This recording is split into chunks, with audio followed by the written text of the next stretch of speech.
എപ്പിസോഡിന്റെ opening സീനിൽ ആ ഒറോച്ചി അവനാണെങ്കിൽ വിശ്വസുന്ദരിയെ കടിച്ച് അങ്ങനെ മുകളിലേക്ക് ഉയർത്തിയെടുക്കുകയാണ്.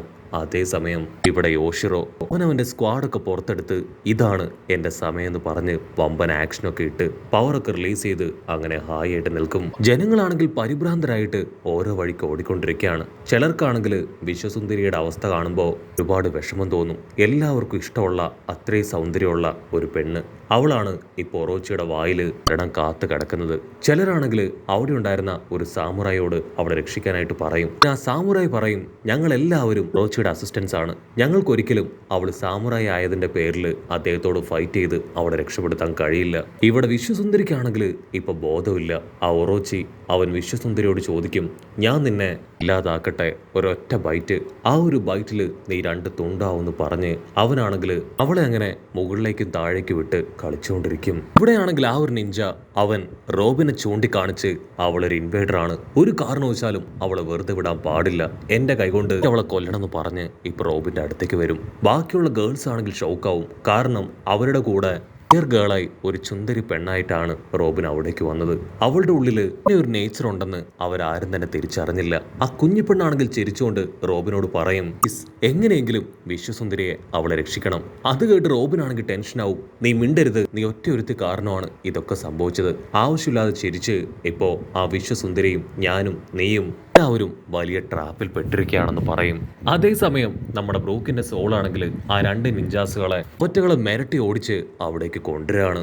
ബ്രൂക്കിന്റെ സോളിനെ കാണേണ്ട താമസം അവിടെ ഉണ്ടായിരുന്ന നിഞ്ചാസ് അവരെല്ലാവരും രക്ഷിക്കടാ എന്ന് നിലവിളിച്ച്, കുഞ്ഞിപ്പെണ്ണാണെങ്കിൽ അപ്പോഴും ചിരിച്ചുകൊണ്ട് പേടിച്ചു നിൽക്കും. റോബിനാണെങ്കിൽ ഭയങ്കര സന്തോഷം. അവള് ബ്രൂക്കിനോട് പറയും, വാവ്, കറക്റ്റ് സമയത്ത് വന്നല്ലോ, അതുകൊണ്ടാണ് ഞാനിപ്പോൾ സേഫായെന്ന് പറയും. നമുക്ക് എത്രയും വേഗം ഇവിടുന്ന് രക്ഷപ്പെട്ടു പോകണമെന്ന് പറഞ്ഞ് റോബിനാണെങ്കിൽ അവിടുന്ന് രക്ഷപ്പെടാൻ ശ്രമിക്കും. കറക്റ്റ് സമയത്ത് കൊമ്പുള്ള നിഞ്ച അവൻ മനസ്സിലാക്കും, ആ സോള് അവൻ പ്രേതമൊന്നും അല്ല, മറിച്ച് റോബിന്റെ ഫ്രണ്ടാണെന്ന്. അവൻ അറ്റാക്ക് ചെയ്യാൻ അവളുടെ അടുത്തേക്ക് പാഞ്ഞടുക്കും. അവൾ അവളുടെ കൈ നീട്ടി അവനെ ആഞ്ഞടിക്കും. പുറകിലൂടെ വേറൊരു പെണ്ണാണെങ്കിൽ ഒരു ഗിറ്റാറൊക്കെ എടുത്ത് ചാടി വീഴും. അവളെയും തല്ലി തെറിപ്പിച്ച് ഇപ്പോ റോബിനാണെങ്കിൽ എക്സിറ്റ് തേടി ഓടുകയാണ്. അതേസമയം ഇവിടെ റൂഫ് ടോപ്പിൽ ഒരു നിഞ്ച അതാണെങ്കിൽ നാമിയുടെ കഴുത്തിൽ ചെയിനിട്ട് അവളുടെ കഴുത്തങ്ങനെ മുറുക്കി വലിച്ച് പുറകിലേക്ക് കൊണ്ടുവരികയാണ്. ഉടനെ ഉണ്ടപ്പെണ്ണാണെങ്കിൽ അവന്റെ ആ ചെയിൻ അത് അറുത്ത് താഴെയിടും. ആ നിഞ്ച ഇപ്പൊ നമ്മുടെ ഉണ്ടപ്പെണ്ണിനെ കണ്ട് ഷോക്കാവും. ഓ മൈ ഗോഡ്, നീ ഇപ്പോഴും ജീവിച്ചിരിപ്പുണ്ടോ? നീ നിന്റെ സൗന്ദര്യം കൊണ്ട് ഒരുപാട് പേരെ സെഡ്യൂസ് ചെയ്ത് തകർത്തിട്ടുണ്ടെന്ന് പറഞ്ഞ് ഇപ്പോൾ ഒരു ഫ്ലാഷ് ബാക്ക് കാണിക്കും. ഫ്ലാഷ് ബാക്കിൽ നമ്മുടെ ഉണ്ടപ്പെണ്ണ് അവളൊരു ചുന്ദരി പെണ്ണായിട്ടായിരിക്കും കാണിക്കുക. അവളുടെ ബ്യൂട്ടിയൊക്കെ ഉപയോഗിച്ച് അവിടെയുള്ള എല്ലാവരെയും സെഡ്യൂസ് ചെയ്ത് അവർ നൈസായിട്ട് തകർക്കും. ഇതാ പ്രസന്റ് കാണിക്കും. ഉണ്ടപ്പെണ്ണാണെങ്കിൽ അവളുടെ കൈ ചുരുട്ടി ആ നിഞ്ചയുടെ തലയിൽ ആഞ്ഞെട്ടിക്കും. അതിനുശേഷം അവളുടെ പവർ ഉപയോഗിച്ച് അവരിയ്ക്കുന്ന ആ ഒരു റൂഫിന്റെ ഭാഗം അത് മുഴുവനായിട്ട് തകർത്ത് താഴേക്ക് വീഴുകയാണ്. റൂഫ് തകർന്ന് അതിന്റെ ഒരു ഭാഗം ഒറോച്ചിയുടെ തലയിൽ വീഴും. കൺട്രോൾ പോയ ഒറോച്ചിയുടെ വായിൽ നിന്ന് ഇപ്പോ വിശ്വസുന്ദരി അവൾ താഴേക്ക് വീഴുകയാണ്. അതേസമയം ഇവിടെയാണെങ്കിൽ നമ്മുടെ ആൾക്കാരെല്ലാവരും ഇപ്പോ ഒരുമിച്ച് കഴിഞ്ഞു. ഒറോച്ചി വീണ്ടും വിശ്വസുന്ദരിയെ പിടിച്ചെടുക്കാനായിട്ട് അവൾക്ക് നേരെ വരികയാണ്. അടുത്ത നിമിഷം യോഷിറോ അവനെ ബ്ലോക്ക് ചെയ്ത് വന്ന് നിൽക്കും. ഒറോച്ചിക്കാണെങ്കിൽ ഒന്നും മനസ്സിലാവില്ല. എന്തുകൊണ്ടായിരിക്കും യോഷിറോ അവനെ ബ്ലോക്ക് ചെയ്യുന്നത് ചിന്തിച്ച് ഒറോച്ചി ആണെങ്കിൽ കൺഫ്യൂസ്ഡ് ആയിട്ട് നിൽക്കും. അടുത്ത നിമിഷം യോഷിറോ ആണെങ്കിൽ ഇപ്പോ ആ വിശ്വസുന്ദരിക്ക് നേരെ ടേൺ ചെയ്യും. നീ ചെയ്തത് വലിയ തെറ്റാണ്, എല്ലാം ഫേസ് ചെയ്യാൻ തയ്യാറാണോ എന്ന് അവളോട് ചോദിക്കും. അതിന് അവളാണെങ്കിൽ ചിരിച്ചുകൊണ്ട് തയ്യാറാണെന്ന് പറയും. അത് കാണുമ്പോൾ ബാക്കിയുള്ളവർക്ക് വീണ്ടും അത് മറ്റൊരു ട്വിസ്റ്റായിട്ട് തോന്നും. അടുത്ത നിമിഷം യോഷിറോ അവനവന്റെ സ്ക്വാഡുമായി അവൾക്ക് നേരെ ഓടി അടുക്കും. അവനാണെങ്കിൽ നല്ല ഫോഴ്സിൽ പാഞ്ഞടുത്ത് അവളെ ആഞ്ഞു വെട്ടുകയാണ്. ആ ഒരു വെട്ടില് ഇപ്പോ വിശ്വസുന്ദരിയുടെ ബോഡിയിൽ വലിയൊരു പരുക്ക് പറ്റി ചോര തുളുമ്പി അവളങ്ങനെ തെറിച്ചു വീഴും. ചുറ്റുമുള്ളവരെല്ലാവരും കാഴ്ച കണ്ട് ഫ്രീസായി പോവും. നമ്മുടെ ആൾക്കാർക്കാണെങ്കിൽ അത് വിശ്വസിക്കാനായിട്ട് കഴിയില്ല. ചില ജനങ്ങൾക്കാണെങ്കിൽ അവളെ ഒരുപാട് ഇഷ്ടമാണ്. അവരാണെങ്കിൽ ദേഷ്യപ്പെട്ട്, യോഷിറോ നീ എന്തായി ചെയ്തേ? അവള് ഈ വാനോ കിൻഡത്തിന്റെ അഭിമാനമാണ്, ഏക സുന്ദരി പെണ്ണ്, അവളെയാണ് നീ ഒറ്റ വെട്ടിന് ഇല്ലാതാക്കിയത്. ഇവിടെ വിശ്വസുന്ദരിക്കാണെങ്കിൽ അനക്കമില്ല. ക്യാമറ അങ്ങനെ സൂം ചെയ്ത് നമ്മുടെ ഒറോച്ചിയെ കാണിക്കും. ഒറോച്ചിക്കാണെങ്കിൽ അവന്റെ വിഷമം അത് സഹിക്കാനായിട്ട് കഴിയില്ല. കാരണം അവൻ ഒരിക്കലും അവളെ കൊല്ലാനായിട്ടോ ഹേർട്ട് ചെയ്യാനായിട്ടോ കഴിയില്ല. കാരണം അവൻ അത്രമാത്രം അവളെ ഇഷ്ടമാണ്. അവളെ വിവാഹം ചെയ്ത് അവളെ സ്വന്തമാക്കണമെന്ന് അവൻ ഒരുപാട് ആഗ്രഹിച്ചിരുന്നു. മാത്രമല്ല അവൾ ചെയ്ത തെറ്റിന് അവളെ പേടിപ്പിച്ച് മാപ്പ് പറയിക്കണം എന്നൊരു ചിന്ത മാത്രമാണ് അവനുണ്ടായിരുന്നത്. ഒറോച്ചിയാണെങ്കിൽ ഫുൾ കലിപ്പില് ആ യോഷിറോട് ദേഷ്യപ്പെട്ട് ചോദിക്കും, നിനക്കത്ര ധൈര്യം ഉണ്ടെങ്കിൽ നീ അവളോട് ഇങ്ങനെ ചെയ്യും? അതിനവൻ പറയും അവൾ ചെയ്തത് വലിയ തെറ്റാണ്. ഞാൻ എന്ന ഒരു സാമുറായി എൻ്റെ കടമ മാത്രമാണ് ചെയ്തത്. ഒരു കാരണവശാലും എൻ്റെ കിങ്ങിനോട് ആരും തന്നെ ഇപ്രകാരം പെരുമാറാൻ പാടില്ല. അവൾക്ക് വേണ്ട ഏറ്റവും ചെറിയ ശിക്ഷ അത് ഞാൻ കൊടുത്തു. ഒറോച്ചിക്കടക്കം ചുറ്റുമുള്ളവർക്ക് ആർക്കും തന്നെ അത് ആക്സെപ്റ്റ് ചെയ്യാനായിട്ട് കഴിയില്ല. അവൻ്റെ ലോയലിറ്റി അതാണ് അവൻ കാണിച്ചത്. പക്ഷേ അവൻ ചെയ്തത് അതൊരല്പം അധികമായി പോയി. യോഷിറോ ആണെങ്കിൽ അങ്ങനെ നടന്നു വരുമ്പോൾ അവൻ്റെ തൊട്ടു മുൻപിൽ നമ്മുടെ ആൾക്കാർ വിതരണം ചെയ്ത ആ നോട്ടീസ് കാർഡ് കാണും. അവനാണെങ്കിൽ അതിലേക്ക് അല്പസമയം സൂക്ഷിച്ചു നോക്കും. അതിനുശേഷം ഒന്നും പറയാതെ അതങ്ങനെ എടുത്ത് അവൻ്റെ പോക്കറ്റിലിടും. ഇവിടെയുള്ളവരെല്ലാവരും കണ്ണിമ ചിമ്മാതെ ആ വിശ്വസുന്ദരിയെ തന്നെ നോക്കി നിൽക്കും. ഒറോച്ചിയാണെങ്കിൽ പല്ല് കടിച്ച് ഇപ്പം ആ കുഞ്ഞിപ്പെണ്ണിനെ ആലോചിക്കും. അവൾ ഒറ്റയൊരുത്തി കാരണമാണ് എനിക്ക് എൻ്റെ വിശ്വസുന്ദരിയെ നഷ്ടമായത്. അവൾ ചിരിച്ചിട്ടില്ലായിരുന്നെങ്കിൽ എൻ്റെ വിശ്വസുന്ദരി അവൾ എന്നോടൊപ്പം തന്നെ ഉണ്ടാവും. സോ മരിക്കേണ്ടത് അത് ആ കുഞ്ഞിപ്പെണ്ണാണെന്ന് പറഞ്ഞ് അവൻ ചുറ്റും നോക്കും.